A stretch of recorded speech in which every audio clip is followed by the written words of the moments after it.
no nos conocen, yo soy Nora Giordano, directora de Arte y Cultura para la Salud. Nuestra misión como institución tiene que ver con la integración por medio del arte. La integración en sí misma, muchos dicen, ¿es un espacio para discapacidad? No, es un espacio de integración, que puede haber cualquier problemática de integración, ¿no es cierto? No necesariamente que esté una persona con discapacidad. Así que bueno, les vamos dando la bienvenida a la licenciada Paula Mayorga y al licenciado Martín Forli. ¿Están por ahí? A ver si los vemos. Acá está Paula.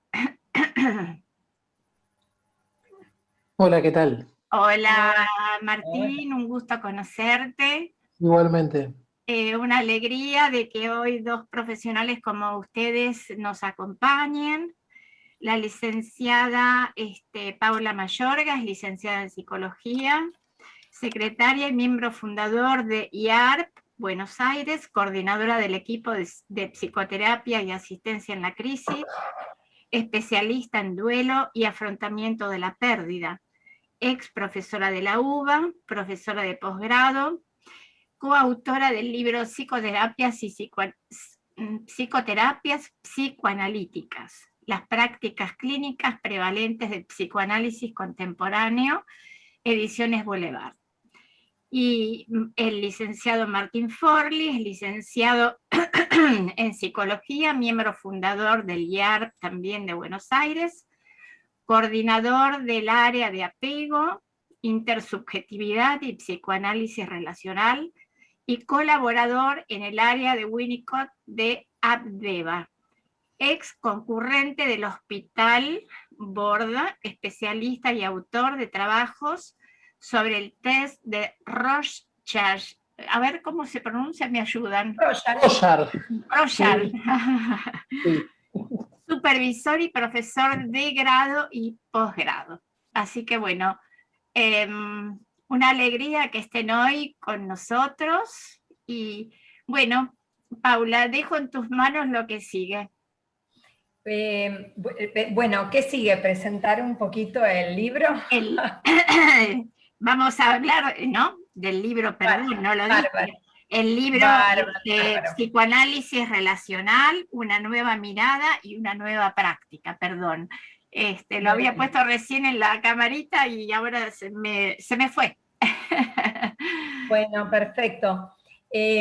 Bueno, este libro fue justamente un empuje y una iniciativa de un grupo de psicólogos, de terapeutas que estudiábamos juntos con la idea de, digamos, ir como investigando nuevos desarrollos en psicoanálisis, ¿no? Uno a veces cuando va a la universidad se da cuenta, esto debe pasar en un montón de universidades, pero en la nuestra pasa mucho, que nos la pasamos estudiando, bueno, bibliografías, pero de 1900, 1920, 1940, 1950. Realmente poco desarrollo de 1980 esta parte, y de repente en un abrir y cerrar de ojos uno se da cuenta que... tremendos. Sí.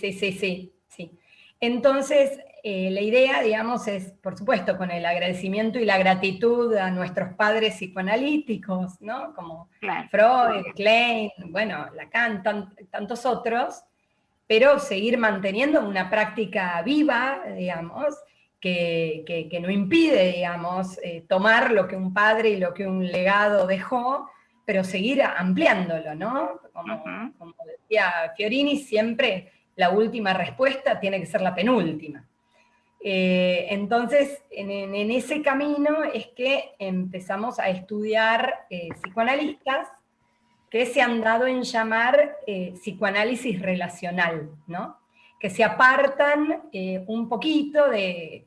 Yo estoy tratando de hablar lo más criollo posible, digamos, ¿no? Para un público no necesariamente psicoanalítico, pero se apartan un poco de pilares freudianos, que eran el Edipo, o la sexualidad y la patología por represión, ¿no? y que nos encontramos con psicoanalistas que nos abren a un continente nuevo, ¿no? Que es ver cómo afectan nuestros primeros vínculos, no primeros solo, también cómo afectan todos los vínculos, ¿no? Y de hecho, por eso el gran potencial, digamos, de ayuda y de cura del psicoanálisis hoy, justamente, si lo que enfermó fue un vínculo, también la potencia de sanar va a devenir de un vínculo terapéutico, ¿no? No sé si Martín quiere mientras ir agregando otra cosa que hizo a nuestro inicio de este estudio. Sí, como dice Pole, es eh, algo que viene decantando de muchos años de estudio, pero principalmente me parece que algo que nos une a todos, a los 4 autores del libro, es la clínica. Y la dificultad que teníamos en el espacio clínico, en el encuentro con el paciente, de dar respuestas a la demanda o a las necesidades de esos pacientes con las teorías clásicas y con las herramientas habituales que aprendemos en nuestra formación. Entonces se nos presentaban escenarios en donde seguíamos haciendo lo mismo y obteniendo resultados desfavorables, o los pacientes se van porque no encuentran una respuesta a lo que les pasa, y algo de lo que el psicoanálisis relacional trae es que los sufrimientos, las patologías son epocales, así como las teorías son epocales, dependen de la época. Y enfrentarnos o sentarnos en el consultorio con un paciente y pensar en explicaciones del 1900 para problemas actuales realmente genera como un vacío, que se ve muchas veces en las críticas que, desde los chistes, por ejemplo, desde las caricaturizaciones de la psicología o del psicoanálisis, se hacen en donde el psicoanalista está sentado con la pipa, el paciente recostado en el diván y pretendiendo que haga un trabajo del cual no saca mucha información. Hay un chiste entre los psicoanalistas que es, se encuentran 2 amigos y uno le dice al otro, no sabes, empecé análisis. Y dice, ¿y cómo te va? Y sigo igual, ahora sé por qué me pasa lo que me pasa, pero sigo básicamente igual. Entonces, esa imposibilidad de poder ayudar ha generado en todo una rama y una generación de psicólogos y de analistas la necesidad de replantear, criticar desde adentro y poder construir una práctica que sea adecuada a las necesidades de las personas que nos consultan. Y el libro un poco es el resumen, no es un resumen, tampoco es un compendio, pero sí es la posibilidad de empezar a mostrar que se están pensando, hay gente pensando de otra manera, de una manera distinta a la que estamos habituados, incluso en las casas de estudio.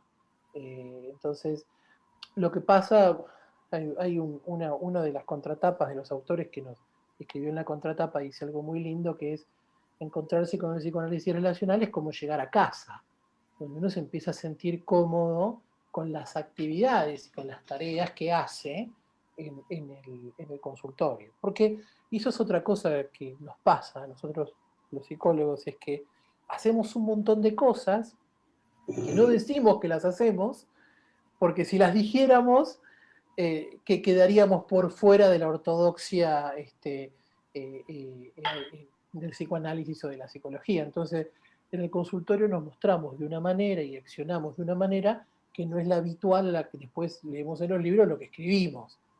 Y eso es como lo que intenta toda esta línea de psicoanálisis, es poner sobre la mesa desde la práctica y desde el encuentro qué es realmente lo que hacemos y poder de alguna manera estudiarlo, darle forma y expandirlo para no sentirnos que estamos siendo unos parias. O sea, que deshonestos intelectualmente. Ferenczi dice que en el psicoanálisis hay mucha hipocresía profesional, porque los analistas no hacen lo que dicen que hacen y dicen que hacen cosas que no hacen. Y desde ahí es que empezamos un poco, creo que, a juntarnos para pensar en una práctica que creo que es común a todo lo que sucede en salud. Aunque si bien hay algunos lugares que tienen mucho menos prejuicios que nosotros los psicólogos cuando tenemos que trabajar. No, yo quería hacer una pregunta, ¿puede ser? Sí. Claro. O sea, no suena demasiado pragmático el psicoanálisis, o dogmático, mejor dicho, para la actualidad. ¿Qué pasa con las otras escuelas? Perdóname, no te entendí la pregunta. Bueno, te la vuelvo a hacer. Sabes que Sí. hablo mal porque tengo Parkinson. No, pero no entendí, entendí lo que dijiste, no entendí lo que quisiste decir al principio. Bueno, ¿Qué opinamos de las otras escuelas? claro, porque, o sea, el dogmatismo del psicoanálisis es Sí. muy fuerte. Perfecto, Graciela. Mira, cuando yo daba clases en la UBA, digo en la UBA porque era donde daba clases de grado, ahora doy en casi todos los lugares son clases de posgrado, pero en la UBA yo siempre empezaba, pero primera clase en esta dirección donde vos me envías. Yo les decía, miren, yo voy a dar clase de psicoterapia psicoanalítica, pero porque fue un poco mi subvocación, ¿sí? O sea, estudié psicología para ayudar y para entender a las personas y para ayudarlas, digamos, y después tuve que direccionarme en especificar más mi vocación. Entonces estaban los sistémicos, los cognitivos conductuales, estaba, no sé, desde el arte de terapia, estaba la bioenergética, estaba un montón, y yo decidí estudiar psicoanálisis. Y siempre le aclaro, entonces yo de esto sé, y les voy a hablar de esto, pero esto no quiere decir que yo crea que la escuela que yo elegí, porque pega más conmigo, sea la que tiene la papa, ¿no? O sea, siempre decía que traten de estudiarnos como con un baño de humildad, porque a mí me sirvió muchísimo, y va en orientación a lo que comentás, cuando yo estaba en quinto año y lo tuve a Fernández Álvarez, que es una persona muy conocida en la psicología, trajo una investigación que hirió nuestro narcisismo así fuerte, una investigación donde decía que no hay escuelas de psicoterapia que tengan más éxitos terapéuticos que otras, pero sí hay más terapeutas que tienen más éxito que otros. Lo cual habla que no importa el abordaje con que nos acerquemos al paciente, importa cómo nos acercamos. Y creo que el psicoanálisis relacional abunda sobre esto. Y Martín recién hablaba de la hipocresía o la honestidad con que yo voy al encuentro a tratar de hacer algo con alguien. Yo siempre digo que en el consultorio somos 2 para 1. Esa es la intención, ser 2 para 1, aunque yo igual salga enormemente enriquecida. Es como un efecto benéfico colateral. Sí, no sé si y es verdad lo que un poco tu pregunta. Es verdad lo que dice Graciela, me amplío un poquito. El psicoanálisis se ha transformado en algo dogmático, pero no sé si por el psicoanálisis o por los psicoanalistas, que es algo distinto. Y yo estudio psicoanálisis, soy lo que se llama un analista en formación, o sea, estoy haciendo hace 4 años la carrera de psicoanálisis tal cual la pensó Freud, estudiando Freud, y me encuentro en el lugar en donde lo hago todavía hoy, con muchos pensamientos y muchas formas de concebir al ser humano que se rigen por estos dogmas. Ahora, muchas veces es cuestión de buscar alrededor que eso tiene que ver con, con la seguridad que necesita el analista de la teoría. Algo de lo que propone el psicoanálisis relacional es que la teoría es un muy buen siervo, pero un muy mal amo. Y si uno se somete a la teoría, lo que va a terminar haciendo es ver lo que la teoría dice que el otro es, y no a la persona tal cual es. Entonces, esto que decía Pole recién es un poco, va en este sentido. Lo que nosotros creemos que cura está más relacionado con el vínculo que con la teoría a la cual nos acercamos a ese encuentro. Sí. Y ahí es donde los analistas o los terapeutas pasamos a tener un rol mucho más importante, de mayor responsabilidad, y en donde la ética empieza a ser un factor mucho más relevante.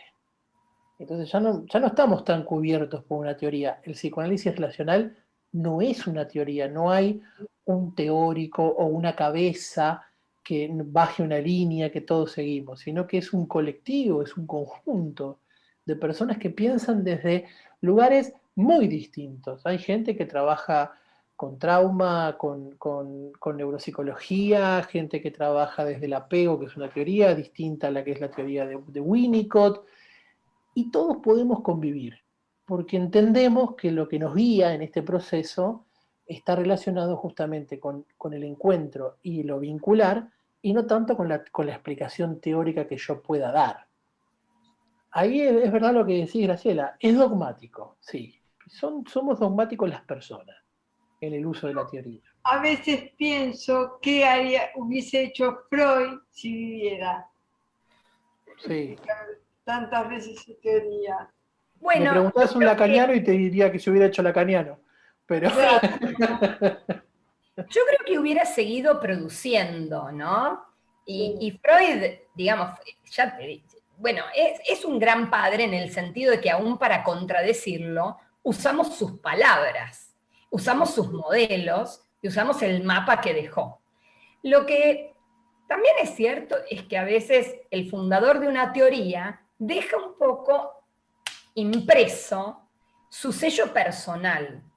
Y Freud era un gran investigador, y él se desdecía, y tenía un modelo de la angustia y después inventaba otro, y tenía un modelo de la dinámica psíquica y después inventaba otro, pero no le gustaba mucho que lo contradigan. Entonces a los discípulos cercanos como Ferenczi, como Jung, que contemporáneos le quisieron complementar o marcar algo, no les fue muy bien.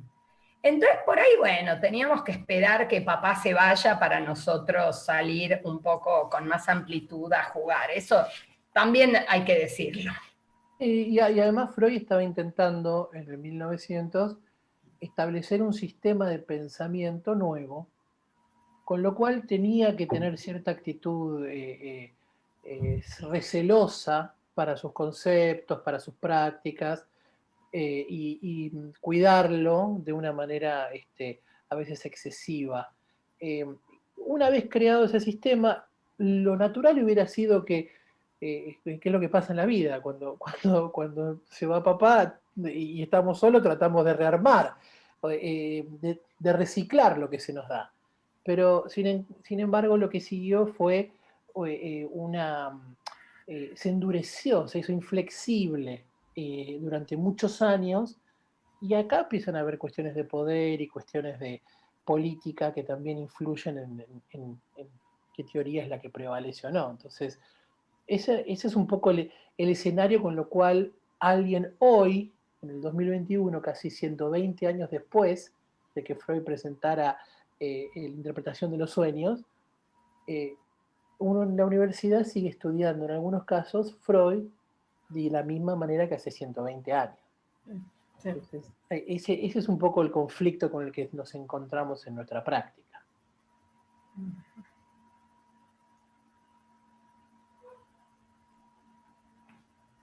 No se te escucha, Nora. En varias ramas pasa eso, con la educación también pasa lo mismo, es como que de repente cuando se abra el canal, ahí va a haber todos los cambios juntos, ¿no?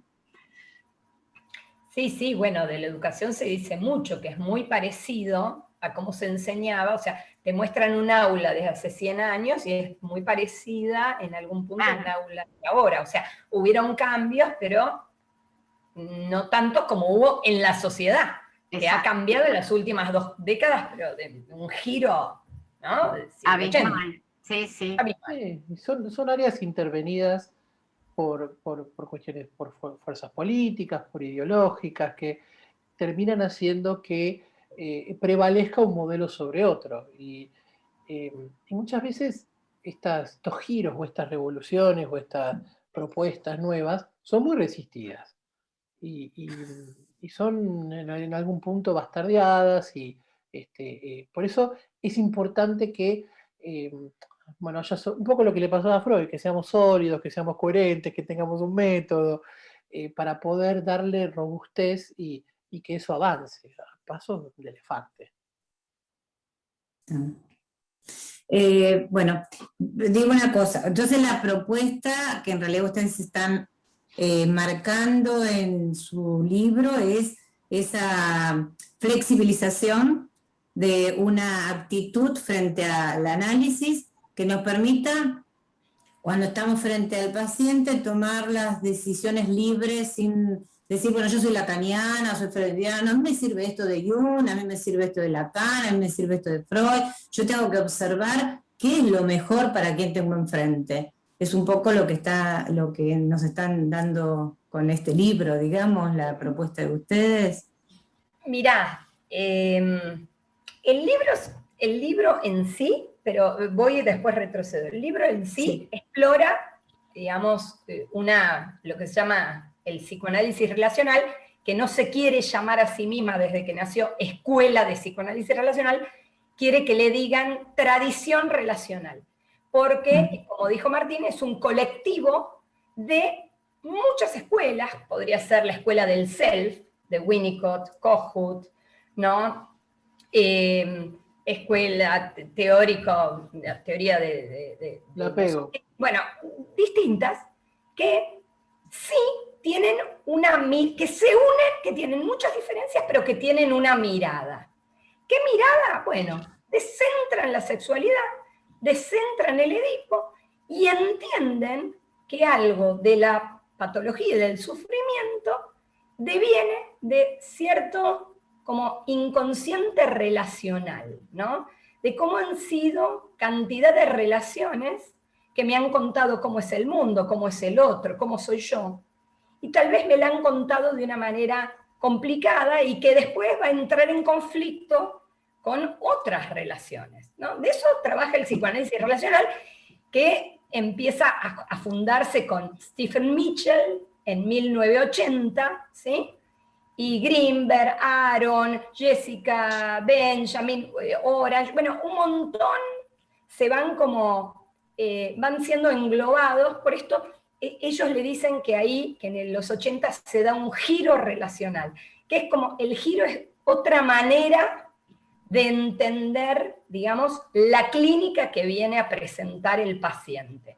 No tanto buscando el significado oculto, reprimido, que yo por medio de una interpretación le voy a develar y él cambiará porque ese síntoma estaba, digamos, encubriendo un significado oculto, sino que va a ser, digamos, un encuentro donde vamos a ir, digamos, retomando algunas creencias, sensaciones, vivencias, algunas que estaban soterradas y otras veces que están a flor de piel y que no tienen nombre.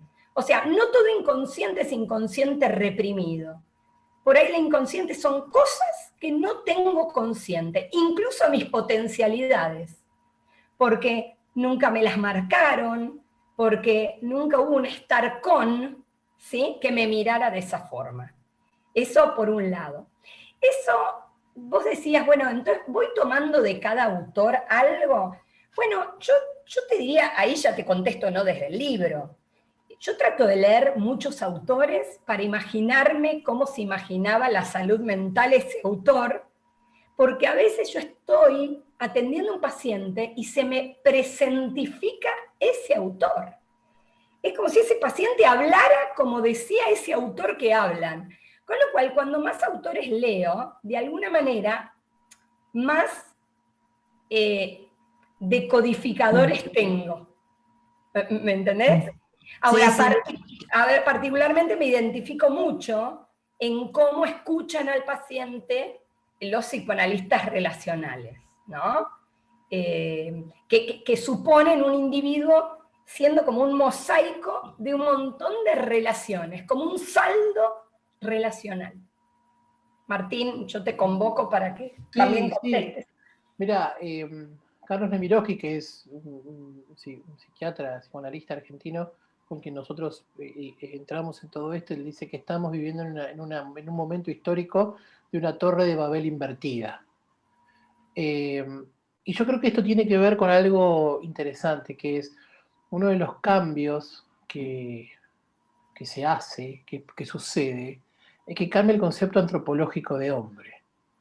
Entonces, el concepto antropológico de hombre en la época de Freud es el hombre pensado más cercano a la máquina, digamos, el concepto mecanicista, en donde si hago esto, entonces pasa tal cosa, y si muevo esto, pues sucede tal otra. Es el esquema con el cual Freud pensaba en ese momento, con mayor o menor complejidad, en distintos momentos, que si hacía algo o intervenía de cierta manera, pues le decía si yo interpreto lo que él decía es, voy a estar descubriendo lo oculto, lo escondido. Entonces eso es lo que provoca el síntoma, esa era la explicación mecánica de Freud. No está ni bien ni mal, es la que él tenía en ese momento.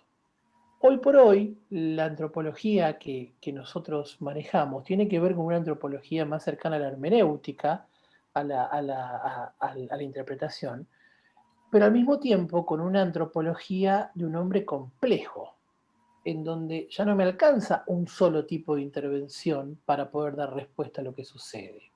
El hombre es complejo y múltiple.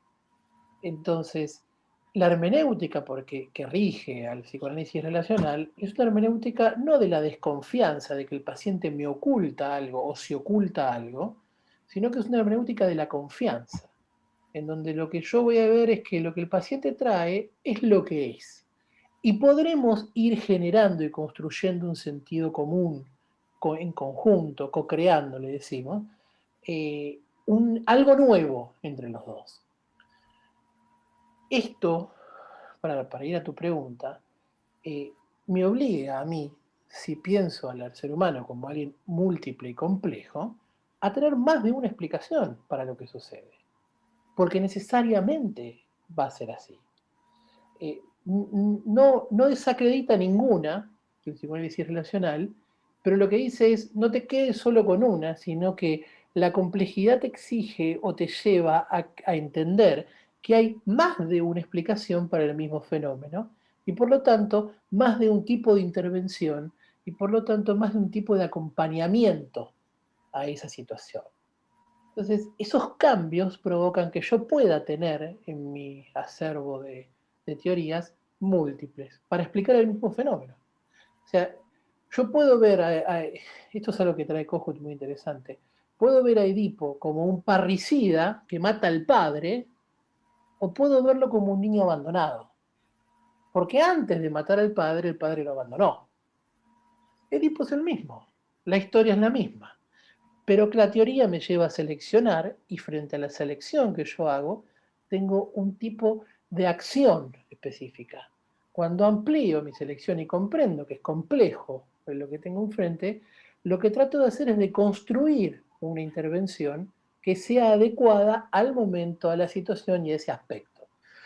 Interesante en este sentido es, y con esto termino de hablar, es que una de las cosas que nosotros entendemos que existe en psicoanálisis relacional no es la teoría, o algunos autores, de un self único, sino que hablamos de múltiples self, de múltiples formas de ser y formas de estar con diferentes personas en diferentes momentos para cada uno. Lo que el viejo concepto de personalidad de Allport, en la década del 50 o del 40, traía, que es la personalidad subfacetada y van apareciendo diferentes situaciones y demás. Entonces, estamos por ese camino donde, claro, muchas explicaciones me ayudan a poder acercarme y accionar de manera distinta. Sí, un hombre atravesado por un montón de variables, ¿no? Antes de Freud se creía que la locura era una falla orgánica sentada en el cerebro, que hacía todo lo mental. O espíritus que invadían a la persona. Claro, y antes espíritus que invadían. Freud le trae esto de la cuestión psicológica, o sea, algo del orden del trauma a mí, digamos, me deja funcionando en tal sentido. Y como la historia es pendular, ahora hemos pasado, cuando hablaban del psicoanálisis dogmático, por ahí, nada, hemos pasado por lugares psicológicos donde entonces entienden todo, ¿no? Por lo psicológico, a veces en detrimento de rastrear si no tiene algo orgánico que por ahí le esté produciendo esa depresión, por ejemplo, aunque sea hipotiroidismo. Bueno, claro. Yo creo que en los polos nunca va a estar la verdad, el ser humano es infinitamente misterioso e insondable, con lo cual, cuanto más variables manejemos, tanto mejor, porque hay muchas maneras de enfermar, ¿no? Volviendo a Carlos Nemirovsky en su libro, él decía, Carlos es quien nos prologó y ha sido nuestro maestro, digamos, y un poco el mentor, escriban, él decía, fíjense que Freud, para elaborar toda su teoría, toma como modelo, digamos, de enferma a la histérica. Pero claro, en una época victoriana, donde lo que se penaba, o el ideal de pureza, se penaba la sexualidad, entonces se investiga sobre lo negativo, la etiología de patología que hay en el reprimir la sexualidad. Pero Nemirovsky dice, estamos en un momento donde lo más probable es que suframos de otra cosa, no de represión sexual, sino de sensación de invisibilidad narcisista. O sea, ahora nos da más vergüenza decir que no pegamos un examen, o no entramos en un casting, o que no pudimos tal cosa, que decir cómo me fue o no con partners sexuales, ¿no? Estamos en un momento donde lo que nos duele es la vivencia de cuánto valemos, ¿no? No estamos en esa época victoriana donde lo que nos enfermeaba era un exceso de mirada sobre nosotros. Estamos en un momento donde coordinamos la educación de nuestros chicos por teléfono, digamos, ¿no? Entonces, es probable que sufran patología de ausencia, ¿no? De necesidades emocionales no tan, digamos, abastecidas, ¿no? Eso es interesante también de este giro, que empezó ya por Winnicott, ¿no? Y una parte del libro que por ahí a ustedes les puede interesar es que hay un capítulo que lo hicimos realmente así como en un entramado, donde empezamos a investigar lo que son las motivaciones, digamos, del ser humano. Para el psicoanálisis clásico, el motor, digamos, era la sexualidad, y después, no sé, vino Hugo Bleichmar, donde decía, no, hay otros sistemas que mueven al ser humano, ¿no? Entonces él decía el querer valer, el querer ser mirado, que es el sistema narcisista, el cuidar, y el autoconservarse, que ahora se ve tanto como en pandemia, que es el de autoconservación o heteroconservación, ¿no? Sentirse seguro. El sentirse seguro, regulado, el de apego, bueno. Y nosotros le agregamos, esto es, digo, lo que les puede interesar, lo importante de la motivación, digamos, creativa, ¿sí? Hay una pulsión creativa que lucha por crear, ¿sí? Y que tiene su objeto de creación y su energía creativa y su dinámica, esas angustias especiales que siente el creador, y que si no se le da curso, también enferma. Lo mismo la motivación espiritual, que tiene que ver con encontrarle un sentido a algo, y que no es ni sexual, ni narcisista, ni de autoconservación, etcétera, etcétera, etcétera, ¿no?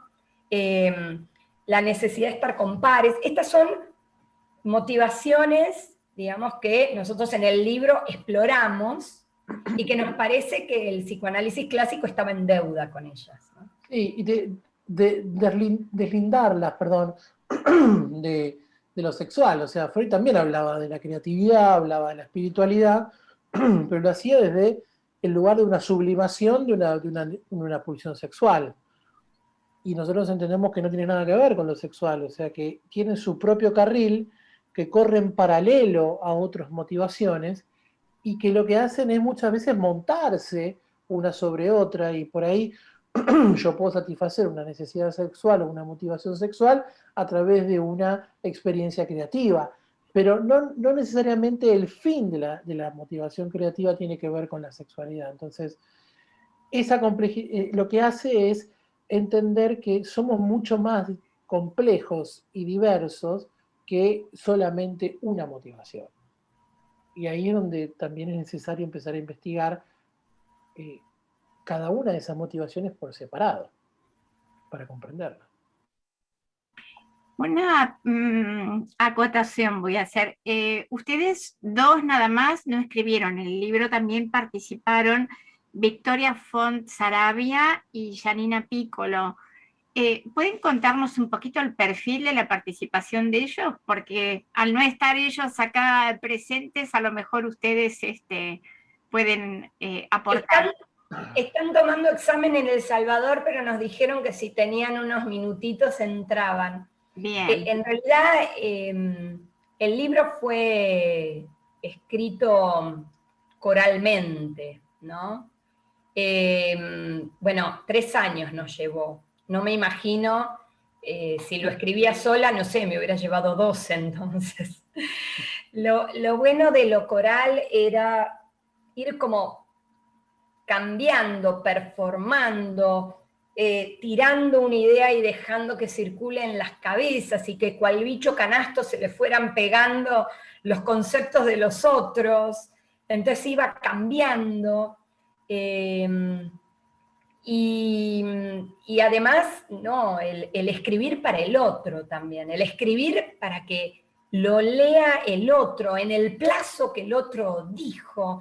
La verdad que estábamos todos muy en la misma sintonía y que el libro es muy como hijo de los 4, ¿no? Sí. En vez de tener 4 trillizos fue al revés, tuvo 4 padres. Muy de esta época. Sí, y los perfiles tanto de Victoria como de Jani, y el mío y el de Pole, si bien tenemos marcadas diferencias, obviamente, lo que sí pasaba era que nos enriquecíamos, y eso era algo muy, muy significativo. Muchas veces alguien escribía de algo que no era por ahí su tema de interés, y al leerlo el otro le decía, che, y si lo pones desde este lado, y si miras esto, lo cual hacía que la escritura fuera siempre nos faltaba algo y había más para escribir, pero al mismo tiempo, creo que ninguno, Pole, no sé, pero ninguno llevó algo escrito que quedó exactamente igual que lo llevó.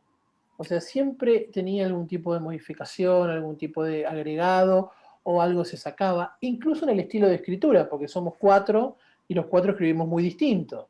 Entonces, cuando nos corrigía en el libro la correctora, nos decía que no podía darse cuenta que estaba escrito, digamos, por 4 personas distintas, y porque no está separado por capítulos asignados a cada uno, sino que es algo que hemos escrito en conjunto, y todos más o menos estábamos de acuerdo en lo que poníamos. Y era muy lindo porque uno, por ejemplo, se estaba abocando, en la reunión decíamos, bueno, a ver, y hay que hablar sobre trauma. Bueno, yo también, ¿vos de dónde lo agarrás? De acá, de acá. Y cuando en su estudio uno estudiaba ese tema, y era muy común que en el chat apareciera la foto de léete este párrafo que te viene bien para, porque el te viene es nos viene, ¿no? Sí. Lo cual creo que en ese sentido es una obra creativa, aparte de creativa en el sentido de creada, ¿no? Entre 4. Winnicott habla del espacio transicional, de eso que no está ni adentro ni afuera, ni objetivo ni subjetivo, ni mío ni tuyo, sino que es del entre. y en el entre está este libro, es entre los cuatro y desde ahí es creado, por lo menos yo lo entiendo creativo desde ahí. Con lo cual es difícil poder identificar algo que sea exclusivo de cada uno. Giannina Piccolo, una de las cosas que trajo, que fue muy significativa, tiene que ver con el cuerpo del analista en la terapia. Tema olvidado por la psicología y por el psicoanálisis, porque durante mucho tiempo se nos consideraba, si nos considerábamos, una pantalla en blanco. Pero poder traer el cuerpo del analista, el consultorio, los olores, las sensaciones, los movimientos, empieza a dar un sentido muy particular a nuestro trabajo. Y ese capítulo, tanto como ese como el de motivaciones, son realmente aportes que yo no los vi escritos, digamos, en otros lados, así como lo pudimos armar entre todos. Qué lindo hubiera sido haber estado en las charlas esas de café, porque para poder unificar todo eso, me imagino, maravilloso. Mira, pasamos por todo, pasamos por casas, por Starbucks, y terminamos ya en nuestra desesperación los domingos a las 9 de la mañana. Y ahí Mercedes dice, tiqui, tiqui, tiqui, tiqui, a las 9 de la mañana, los 4 en el cuadradito de WhatsApp, porque esto era pre-Zoom, los 4 en el cuadradito de WhatsApp, digamos, leyéndonos, ¿no? Y Mercedes me recordaba el otro día, Mechi me decía el otro día, que nos escuchaba, que decíamos, bueno, terminemos acá.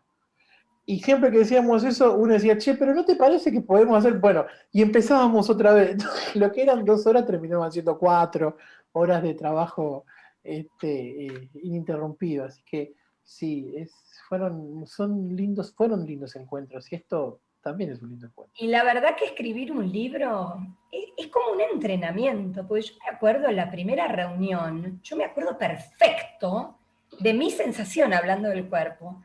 A la 1:30 no me daba la cabeza. Después iba pasando el tiempo y estábamos 2 horas y después las últimas reuniones eran de 4 horas, porque hemos empezado a las 9 de la mañana y terminado a las 2 de la tarde del domingo para comer, y nuestros santos maridos y mujeres haciendo y poniendo la mesa. Lo cual me habla de que no solo para correr o para hacer fuerza, o sea, esto es un músculo. Porque yo me cansaba a la 1:30, onda los quería apagar, y después pasaban 4 horas y estábamos trabajando. Pero, digamos, trabajando, ¿eh? O sea, produciendo. Sí. ¿Voy a hacer una pregunta? Sí. Quería saber si dentro de lo que han dado a llamar análisis relacional,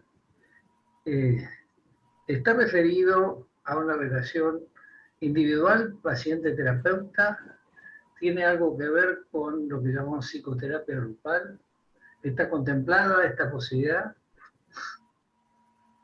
Sí, sí. Sí. De hecho, sí, hay mucho desarrollo que vienen de la psicología de grupos, de Bion, por ejemplo, o de Irving Yalom, por ejemplo, que son analistas que han trabajado con grupos durante mucho tiempo. Una de las personas que está en nuestra institución trabaja con grupos, dentro de poco va a dar un curso con grupos. Porque el vínculo tiene que ver con lo que sucede en el entre el paciente analista en cada momento, no importa si son muchos o pocos. Entonces, lo que nosotros entendemos es que ese momento es un momento de co-creación, donde yo no soy un observador de lo que le sucede al otro, sino que soy un observador participante. Estoy ahí con mi humanidad, con mi teoría, con mis dudas, con mis problemas, y participo de ese momento en la co-creación. Jessica Benjamin habla del tercero analítico, que es de algo nuevo, que es también lo que uno después va a trabajar en esa creación. Entonces, no importa cuántos. Lo que importa es que el vínculo que se establece entre paciente y analista. Por eso Bion Shalom son autores que rondan a este tipo de práctica. Sí, yo me refería justamente, vos hablaste del vínculo y hace más de 30 años Pichon Rivière tiró una frase muy interesante y dijo, lo que cura es el vínculo. Exacto. Entonces, Pichon, sí. Pichon es uno de los antecedentes, digamos, históricos de Pichon y toda la línea de los culturalistas, que son mal llamados culturalistas, digamos, Frida von Richmack, Erich Fromm, Searles, todos los autores que han trabajado en una perspectiva donde lo social es causa, problema, y han armado un dispositivo terapéutico en donde el grupo, lo grupal y lo social son parte del tratamiento y de la cura, son antecedentes históricos, podemos decir de alguna manera, de esto que vamos a llamar como psicoanálisis relacional. Entonces, en este grupo, la práctica de la psicoterapia grupal es una propuesta, es parte de la actividad del grupo, la promueven, la mantienen en un sector, ¿cómo lo piensan? Por el momento, digamos, este es un libro y nosotros somos miembros de IARP, que sería el capítulo Buenos Aires de la Asociación Internacional de Psicoanálisis Relacional. Dentro de la Asociación Internacional de Psicoanálisis Relacional hay gente que trabaja con niños, hay gente que trabaja con familias, hay gente que trabaja con grupos, hay gente que trabaja en individual, porque cómo se trabaja es un poco parte de, digamos, del abordaje, pero todos comulgan como con una misma concepción. Pero, qué sé yo, por ejemplo trabajo con pareja, con familia, con grupos no, me animo menos, ¿no? Otros son más lanzados con grupos y le parece que dinamiza, no me cabe la menor duda, más que en lo individual, pero son como subespecializaciones, ¿no? Yo digo que las subvocaciones son múltiples. Sí, tienen un lugar, son por lo incluso el psicodiagnóstico, que en el análisis, algo a lo que yo me he dedicado durante muchos años, en el psicoanálisis no tiene lugar en el psicoanálisis clásico. En el psicoanálisis relacional sí, porque es la mirada relacional de un proceso diagnóstico. Entonces, uno puede mirarlo desde ese lugar, ya no tanto como un diagnóstico, sino solo el diagnóstico, sino como un proceso de vinculación. Y en el vínculo también tenemos datos, o sea, atraviesa todas las ramas y todas las áreas de lo que es la psicología, esta perspectiva. Entonces sí, hay gente, creo que acá, no me sale el nombre ahora, Pole, del que va a dar el curso de grupos el cuatrimestre que viene.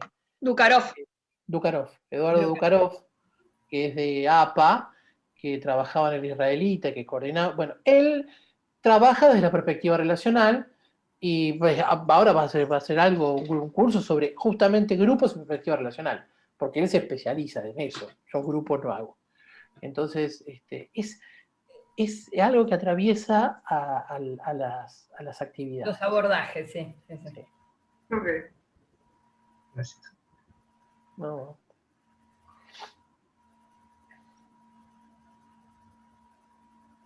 Estás muteada, Nora. Una pregunta, no sé, para los dos, quién quiere contestarla.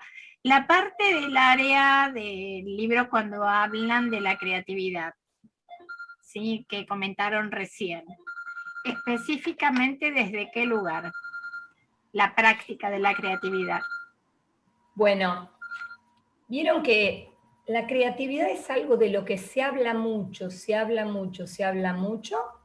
pero, ojo, estamos hablando desde lo psicoanalítico, se habla mucho de su ejercicio, pero se investiga poco de su dinámica, de cómo funciona la cabeza.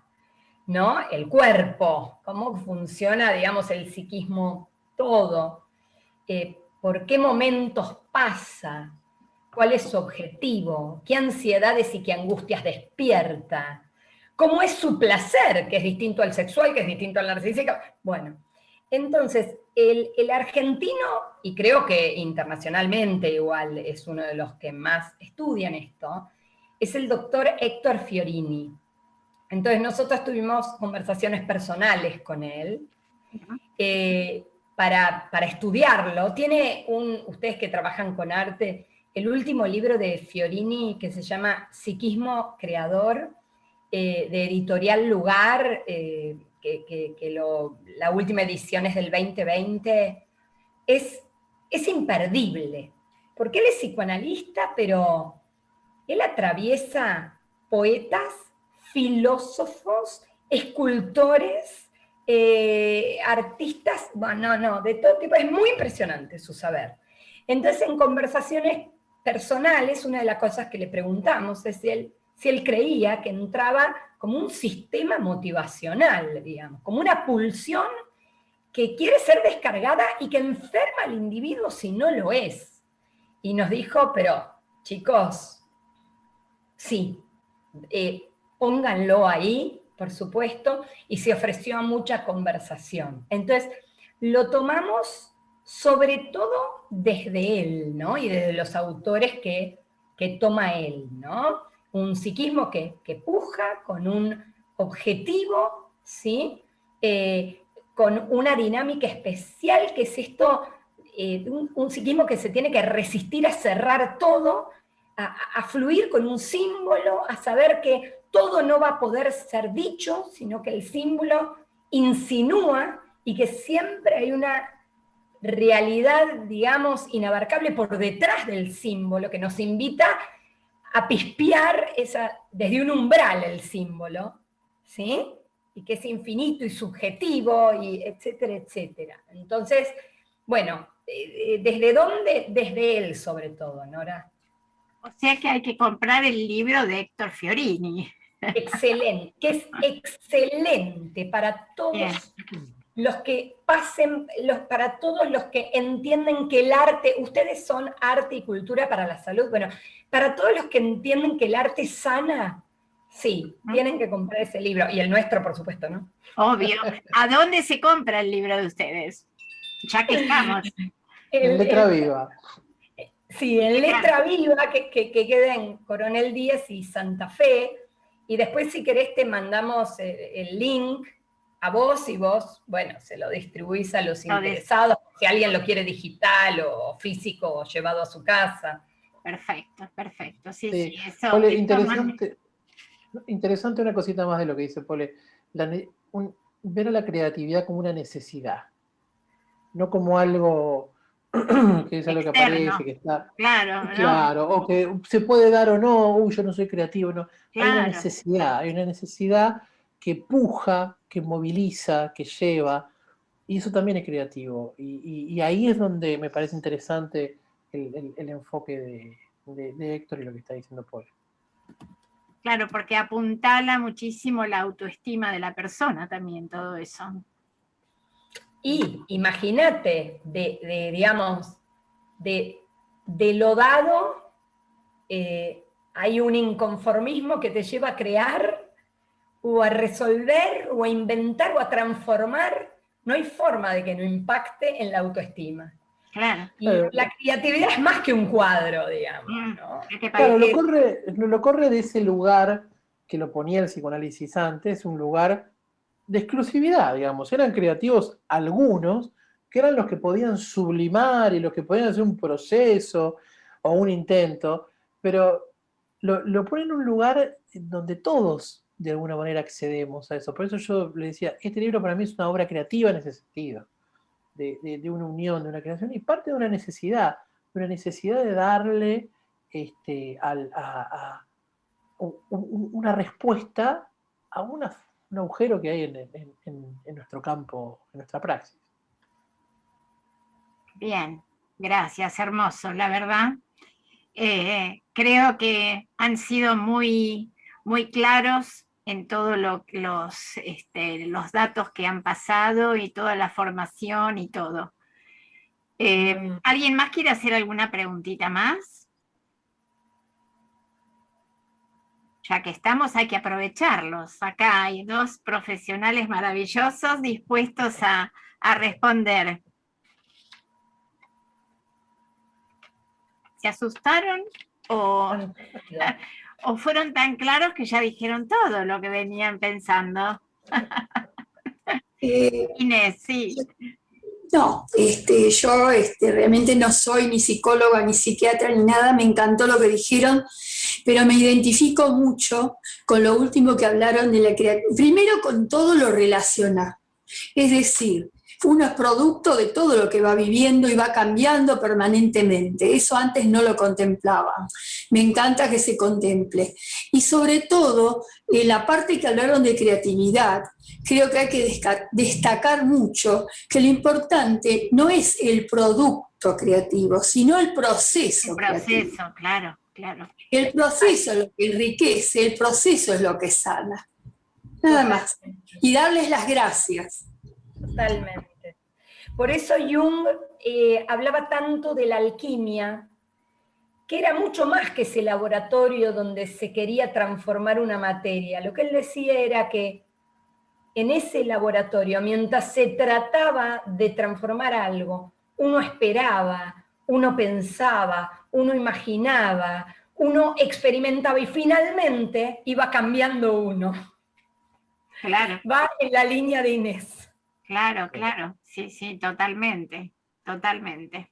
Y poderse abrir y poder expresar y poderse emocionar y poder mostrar la emoción, ¿no? Que antes era todo tapado. No muestres, no llores, los hombres no deben llorar, como eran los dichos antiguos. Sé fuerte. Sé fuerte. Winnicott decía algo interesante, decía, que él le tendría que pagarle a los pacientes por todo lo que los pacientes le han enseñado. Le enseñaron. Y yo creo que es algo de esto, lo que decía Inés, es el proceso creativo, por lo menos yo lo puedo entender, yo no soy artista, pero entiendo que en el consultorio hay un proceso de creación, de co-creación, y es un proceso creativo, no puedo dejar de ejercer mi creatividad cuando tengo una persona enfrente, si no siento que no estaría haciendo mi trabajo. Y para eso me tengo que entregar, y eso asusta mucho, y es un trabajo mucho más, hay que poner más el cuerpo. Claro, y bueno, es lo que decía yo recién de la docencia, ¿no?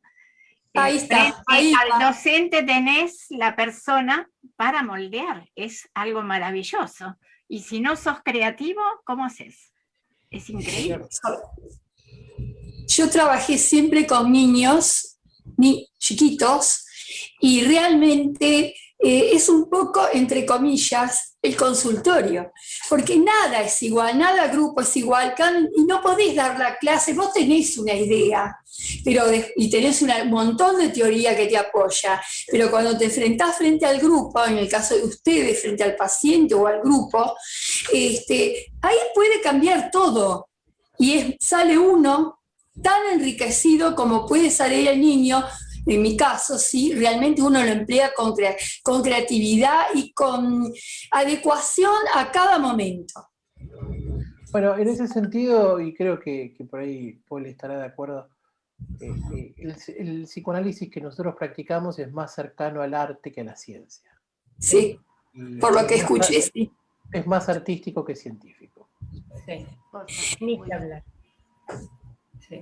Sí. Además, todos sabrán... También hay que ser creativo. Totalmente. Todos sabrán que los artistas, cuando hacen cursos de técnica, saben que lo que están haciendo es simplemente como afilando la herramienta. Pero finalmente, que las musas bajen a mí, y además lo voy a hacer a partir de la materia que tengo, ¿no? Esto de descubrir la escultura que había en el mármol, que era un poco lo que Inés decía con los niños. ¿A quién tengo? Y eso va a marcar también cómo voy a crear algo o voy a transformar algo en él, ¿no? ¿Cómo voy a moldear? Estoy segura que es más arte que ciencia, aunque sea buenísimo estudiar todo lo que la ciencia nos dé a estudiar, ¿no? No, pero Creo es que nos sincerarnos con apoya. nuestra práctica. Es el apoyo en la ciencia y trabajado con el arte. Bueno, hay una palabra que nosotros, hay una palabra que nosotros usamos en el libro que por ahí hace referencia a esto, que es frónesis. La frónesis es una disposición aristotélica que tiene que ver con el saber práctico. Es el saber hacer en el momento adecuado lo que tengo que hacer. Se apoya en la técnica, pero la supera. Y ese es el proceso artístico. Y en este momento de pandemia, de encierro y de situación económica difícil, lo empleas en todo, en lo doméstico. Y lo empleas, a mí me gusta pintar y me gusta escribir. Estoy jubilada en la docencia. Entonces, a veces no tengo con qué pintar. Ahora estoy pintando, armé todo un soporte con los rollos vacíos que me quedan de los rollos de cocina. Y estoy pintando sobre eso. Es decir, no hay que parar. Claro, obviamente que tenemos que, justamente frente a estas situaciones de encierro, problemáticas, es donde ahí aparece la creatividad absoluta, frente a la presión. Totalmente, totalmente. Además, vieron, creo que ya lo hablamos en algún encuentro nuestro, Nora, como al principio de la pandemia, cuando todo el mundo vio cómo hacer para afrontar este método de afrontamiento que a la vez era la cuarentena, cómo afrontar la cuarentena, empezó a divulgarse mucho por Instagram, por Facebook, la importancia del arte, la importancia de la música, la importancia del ejercicio, todas materias que se han visto bastante malogradas y malheridas y maltratadas en la currícula de los colegios. Pero finalmente cuando pasó algo grave eran las más importantes. Nadie decía, es muy importante que ahora estudien matemática, lengua, más allá de que sea muy importante, ¿no? Pero este desprestigio que ha tenido el arte en la currícula se vuelve a prestigiar en medio de la pandemia. Bueno, espero que lo recuerden. Lo que pasa es que los seres humanos son muy desmemoriados. Sí, sí, siempre. Me gustaría hacerte un comentario. Yo soy egresada de la Escuela Superior de Bellas Artes, de la Cárcova. Bueno, me acuerdo cuando entré a ese mundo de la pintura, hicimos escultura, grabado, todo. Un profesor, nunca me pude olvidar esas palabras, me dice, me encanta dibujar, pintar, ¿qué vas a seguir de todo esto? Le dije, mira, me parece que me voy a inclinar hacia la pintura. Y me dice, bárbaro, bárbaro. Y cualquiera que elijas, lo más interesante, que cuando pases y termines todo esto, es que te vas a conocer a vos misma. Eso me dijo. Y yo dije, ¿qué para qué le decir que me voy a conocer a mí misma? Primero voy a aprender un montón de cosas, qué sé yo, no sé. Y tenía razón. O sea, es lo que vos estás expresando, lo que todas están queriendo decir, es cierto. Empezás a entrar dentro de vos misma, te vas satisfaciendo con lo que estás haciendo, te sentís bien, y bueno, y te vas conociendo a vos misma. Es así, tal cual, es una terapia. Porque uno, en definitiva, y esto es muy relacional, se conoce y se construye en relación a algo y en relación a alguien. Y el arte tal vez es lo más cercano a autoconocimiento, porque es en relación a mí. Claro, claro, relación a cada uno. Sí, sí, sí. Tal cual, tal cual. Y bueno, por eso se tocaron tanto los temas de arte en la pandemia, ¿no? ¿Qué hubiese sido de la pandemia sin el arte, sin la música, sin el cine, sin todo el desarrollo artístico que tenemos y que, bueno, que dentro de todo en Argentina es maravilloso todo como lo podemos ver. Bueno, ya se nos fue la hora un montón. Si no hay alguna otra pregunta o algo con lo que quieran ir cerrando. Martín, ¿tenés algo para agregar? No, agradecer porque siempre es enriquecedor esta perspectiva. Y yo que me siento muy cómodo pensando en el psicoanálisis como un arte, me siento muy, muy contento de escuchar de gente que sabe que va muy bien. Así que, nada, muchas gracias. Adhiero a las palabras de Martín. Gracias a ustedes. Muy agradecidos también a a los participantes del libro que no pudieron estar, que en algún momento ya los vamos a hacer volver y vamos a armar otro encuentro tan enriquecedor como este. Les agradezco a todos por estar. También les quiero decir, recién me preguntaron por el chat si dábamos las certificaciones por las presencias en los Zoom. Damos certificaciones a fin de año con un porcentaje de asistencia, pero no por uno solo, ¿sí? Damos durante el año, estamos todos los jueves a las 18 horas haciendo los deberes como todos. Así que bueno, muchísimas gracias a todos, a todo el participante también de hoy, y los queremos invitar para la semana que viene. La semana que viene tenemos una jornada de cine debate con la película Moody, y que la va a llevar adelante el doctor Victorio Spatz. Así que, doctor Spatz, lo vamos a esperar para la semana próxima. Ya casi todos han visto la película, están súper entusiasmados a ver cómo vamos a hacer el jueves que viene. Bien, linda película. Muy linda película, muy linda, muy linda. Así que bueno, muchísimas gracias a todos, les mando un abrazo, que tengan un hermoso fin de semana y nos estamos viendo el jueves. Hasta luego, gracias.